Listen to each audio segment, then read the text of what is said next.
Pembiasaan sholat duha di sekolah secara berjamaah merupakan pembentukan karakter bagi peserta didik untuk membiasakan hal yang baik. Seperti yang diterapkan oleh SD Negeri E Wonokerto, menerapkan kebiasaan sholat duha berjamaah setiap harinya.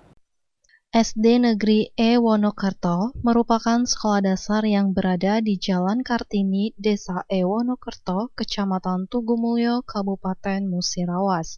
Selain belajar mengajar seperti biasa, SD Negeri E Wonokerto juga diisi dengan banyak kegiatan positif antar murid dan guru, seperti membersihkan dan merapikan ruangan perpustakaan bersama, membaca buku bersama, dan juga melaksanakan sholat duha secara berjamaah.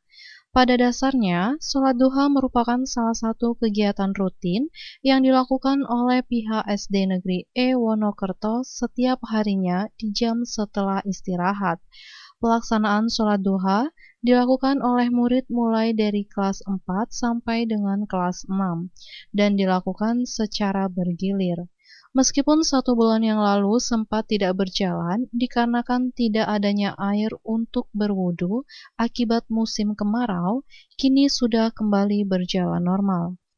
Guru Agama SD Negeri E Wonokerto Martina SAG mengatakan, tujuan dilakukannya kegiatan rutin sholat duha yaitu supaya membiasakan diri anak-anak untuk melaksanakan sholat wajib maupun sunnah, serta dapat mengendalikan emosi anak-anak dan menambah keimanan mereka. Supaya anak-anak itu terbiasa untuk melakukan sholat yang wajib maupun yang sunnah, pembiasaan diri biar anak ini ada ada kendalinya, ya ada kendalinya ya, terutama akhlaknya, keimanannya pada Allah, biar emosinya juga bisa dikendalikan untuk pembiasaan. Kembali dirinya menyampaikan, untuk harapan ke depannya, kita ingin anak-anak setelah lulus dari sini bisa menjadi anak yang soleh dan soleha. Harapan ke depannya kita menginginkan anak-anak ini setelah lulus dari sini menjadi anak yang soleh dan soleha. Kalau menjadi pejabat ya pejabat yang soleh dan soleha. Tentunya begitu. Kita kan tidak tahu nanti anak itu kan jadi apa kan?